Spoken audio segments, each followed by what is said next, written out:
Hey guys, real quick before the video, Gfuel has a massive site-wide sale going on right now. They are a channel sponsor here on Ash Raid Shadow Legends. My favorite flavor recommendation, and by the way, my code ASH does stack with the other discounts, so 30% off whatever else you order, including the other discounts. My favorite flavor, maybe clickbait.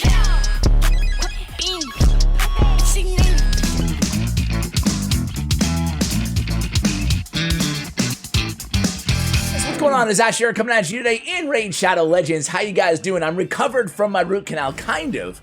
I took like 30 shots of Novocaine, so like my face on this side still feels a little funky, but I put on my big boy pants and I got something done that I've been putting off for, frankly, years. Really awful to say that, but I'm admitting it, hopefully to give some of you guys a little bit of motivation. Anyway, today we're going to open a bunch of sacred shards. I want the double times, especially on my free-to-play. I'm going to open 2 sacreds on the free-to-play. Free-to-play is back, baby. Well, at least soon to be back. Next week, you guys voted on the community tab poll that you wanted me to continue with the series, despite having a bunch of OP champions like Mashald and Raglan. Still continue with the account, continue with the series. So we're going to go ahead and do that, make that happen later on this week. I also have a kind of best and worst offers video coming. Offers to avoid in your shop if you're ever going to spend money on this game, and offers that you definitely want to take advantage of if you are inclined to spend any money on this game. That is up to you. 2 sacred shards to start this out. Every legendary $100 to... Okay. All right. Hey, Seeker on the free-to-play is big. Seeker on the free-to-play is big. You know, maybe a Batman comp coming soon. Definitely can use him inside the arena on my main team in place of Apothecary as my speed booster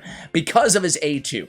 Fills a turn meter of all allies by 30%, and then grants an extra turn with increased attack. It's really solid. I leaned so heavily on Seeker early game on my main account, so I'm probably going to do it all over again here on the free-to-play.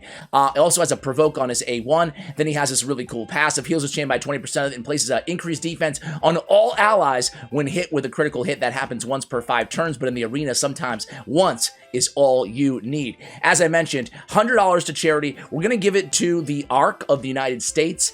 During these times, COVID obviously looks like it's, looks like things are not looking that great. Okay, 2 epics. Oh, Kitus. But families who have loved ones with intellectual disabilities or developmental disabilities. My brother was autistic, so it really hits me home personally. A lot of those families struggling to support their loved ones who have those disabilities during these times, especially during, COVID and whatnot. So let's give a little bit of money back, and I'll include a link to the Arc if you guys are looking for a good charity where the money is going directly into the hands of people who really need it, or in terms of lobbying for more support for those families. All right, guys, here on the main account, 12 sacred shards. Let's do this. So, shard number 1 is going to be an epic. Okay. Adriel. Okay, so Adriel, just an alright champion. Has a heal on a 3-turn cooldown. Has an AoE decrease attack as well.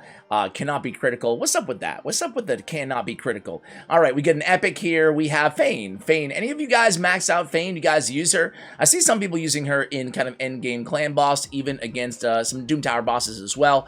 We have turn meter on the A1. We have poison too on the A2 on a 3-turn. And on the A3, 4-turn cooldown, decreased defense, and weaken for 3 turns. 3rd hit heals this champion. So definitely an interesting champion. Not endgame Fane, but one of the more interesting champions. Okay.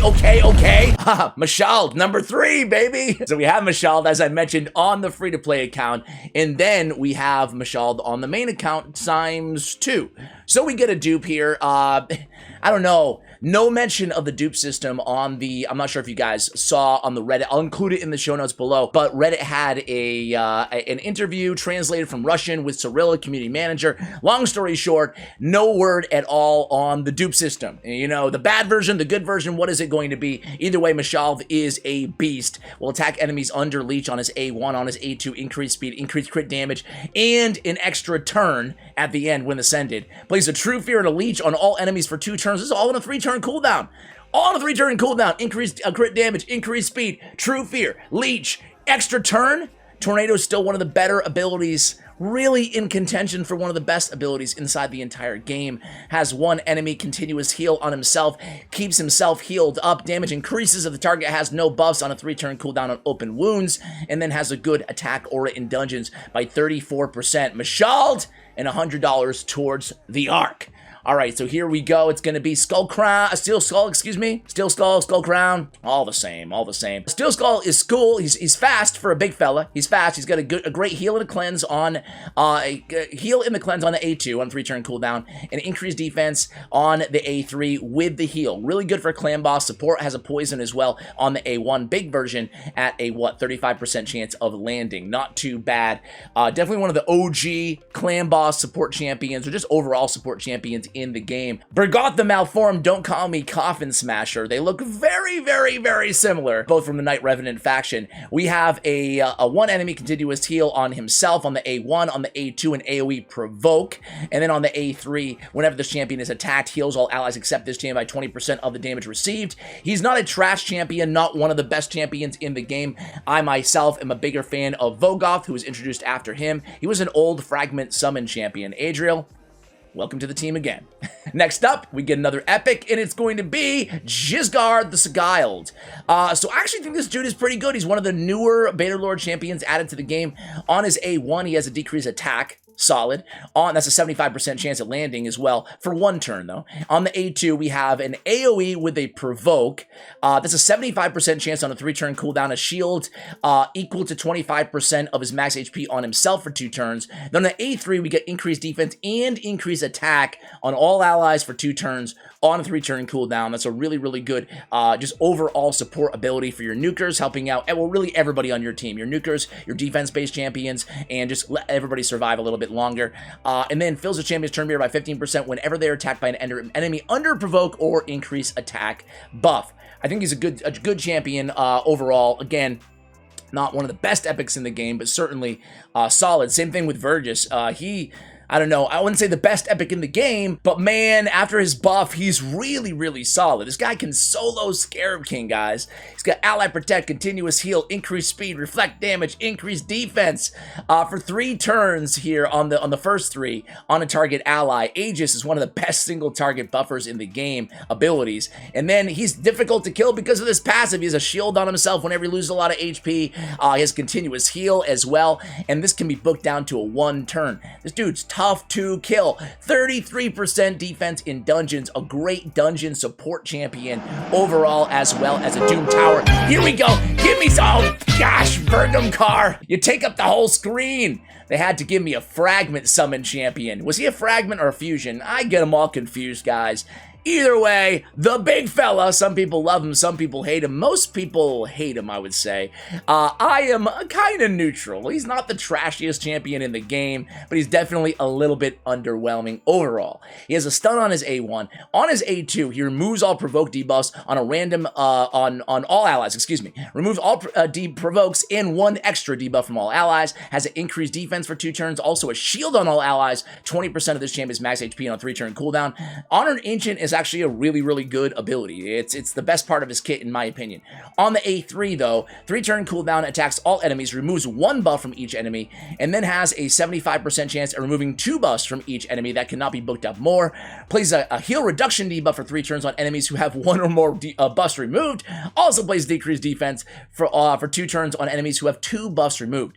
I hate all those conditional, based on the number of buffs removed, but if you can find the right team to use him against, maybe one of the Doom Tower waves, he can help you out with his Crushing Trample. This A3 can be pretty effective. Also has immune to provoke debuffs with a turn meter instead. So I really, really think that he's a niche legendary champion, but not a total trash champion, just my opinion. Here we go with Necro Hunter. Not a big fan of him, not worth looking at his kit, in my opinion. And then we have another epic. It's going to be Hexia.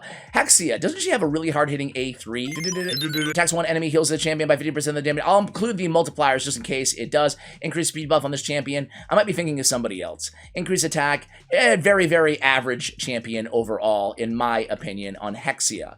I would not build her on my free-to-play, personally. All right, so we end the video with an epic, and it's Fodor. Why do I always go to say Fodor? Fodor. Don't call me Fodor, the Bard. He has a heal reduction on the A1. He has a triple hitter on the A1 as well. So act solo, pretty cool maneuver he has there. Good with Giant Slayer, obviously. And then has a 1 enemy with what, stealing 2 random buffs and then placing a stun if they have no buffs instead. I hate the instead. Let's do both, right? Let's remove 2 or steal 2 buffs and stun. Why not? AoE attack, an AoE on the A3 with a decreased defense. This is on a 4-turn cooldown, though. It's nice to have that AoE decreased defense in the Dwarves faction, though. So really, really good addition to the game. I would not call him an endgame or OP champion, but I think he's a very important champion for a lot of folks out there looking, again, for that consistent decreased defense champion in the Dwarf faction. So, guys, that's all I have for you guys. $200 for charity. We will take that. Better luck, or I guess we had pretty good luck. I guess we got Seeker on the free-to-play. We got Mashal, we got Vergamkar, 2 solid legendaries. I'll be able to level them up to be super, super legendaries when they implement that awful system to the game. Now, fingers crossed they don't implement it. I don't know why, but I'm leaning towards them not doing that because of all the negative sentiment. Basically, they came out and said, Suplarium, that they're thinking about like being able to use the duplicates to upgrade into kind of a super legendary champion, you know? So if you had 3 Mashalds, you combine them all into 1 super Mashald. To me, that bridges the gap between us normal folk and the biggest spenders in the game. Maybe I'm not the normal folk. Maybe in my mind I am. But either way, it extends that bridge, right, between the big spenders and everybody else. And I don't like that. I think it's bad for the game overall, so I hope they don't do that. But anyway, guys, ending on a more positive note, a successful $200 towards the Arc of the United States. Thank you guys very much for watching all the way till the end, and as always, take care, guys.